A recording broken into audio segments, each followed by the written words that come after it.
Hey everybody, today I would like to show you how I make molasses cookies, which is an amazing fall cookie because it's got molasses and cloves and ginger and cinnamon, and they're just like the best autumn cookie. It's got the little crinkly top, and they're very, very soft.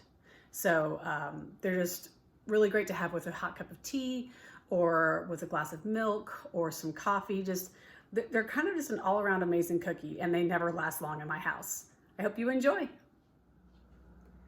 So molasses cookies are actually really easy to make. You just need a little bit of time to do it because the dough does need to chill, or batter, cookie dough does need to chill for about an hour before you can use it. Otherwise, it's really hard to handle because it's very gooey.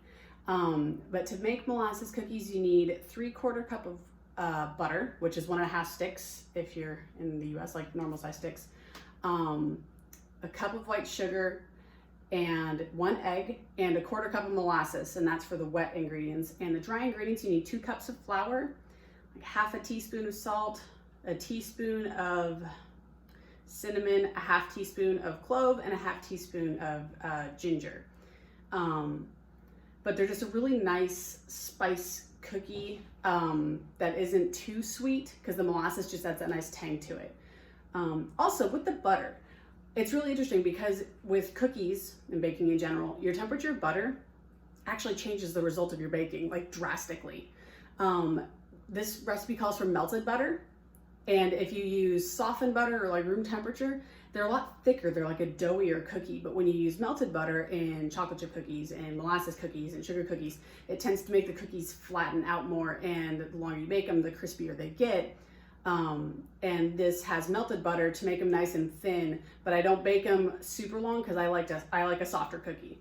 So yeah, use melted butter to get them nice and thin. Otherwise they don't flatten out properly and get that crackle on top. Because after the dough has been rolled into little balls, you roll it in some white sugar just to get that nice little crack. I am using my stand mixer today just because it is so much faster, but as you can see, all of my wet ingredients have been added. The molasses really does make it so dark. When you work with molasses, keep in mind that you'll really need to keep an eye/nose on when you're baking because you can't really tell how done it is because they're already dark. So just a quick tidbit. I know that a lot of people add things in smaller batches with the dries. It depends on what it is. If it's a cupcake, absolutely. I don't like adding all my dry at once because you just knock all the air out, you overmix it. But with cookie dough, especially when you have to let rest for a while, I just let it start stirring slowly and then just ramp up the speed. But so those were all of my dry ingredients. And that's why it's such an easy thing because all your wet, all your dry, and that's it.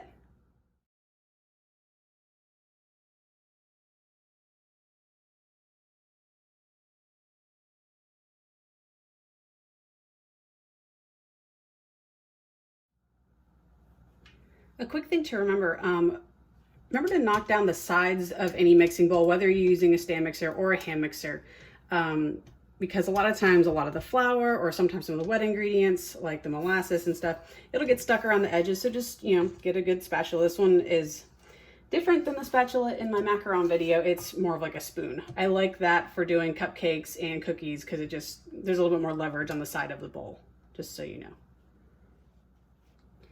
Okay, so I've given that one last final mix. Just taken off the paddle attachment here. And I'm just scraping everything off so I don't, waste any dough.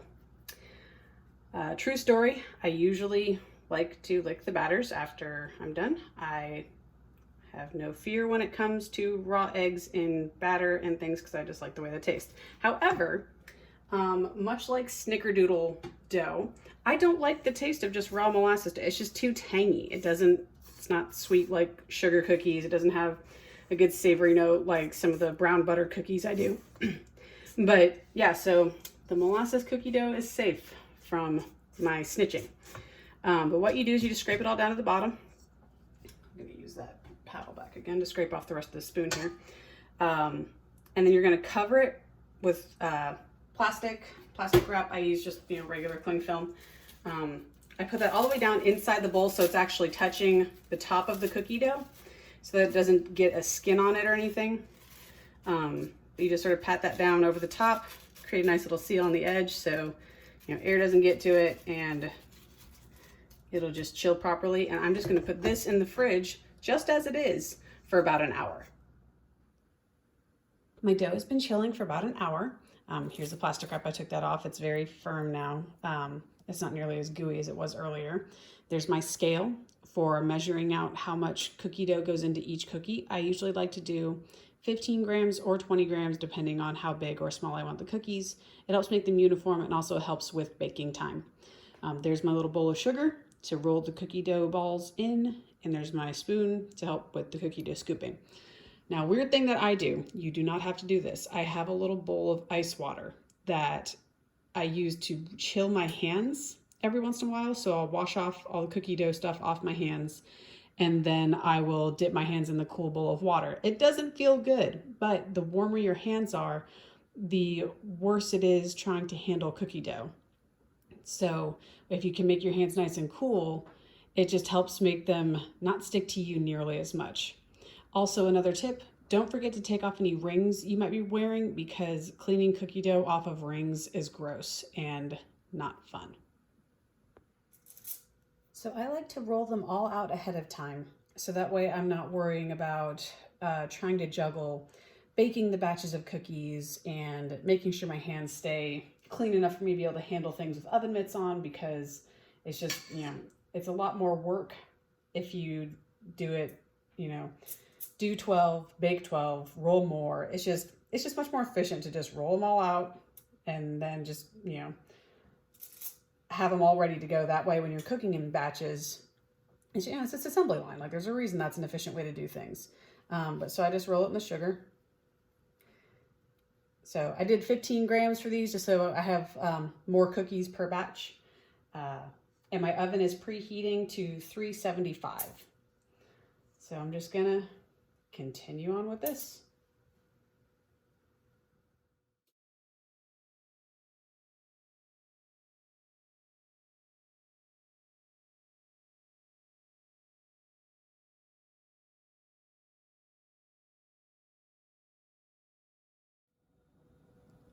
All right, so those are my cookies all rolled out.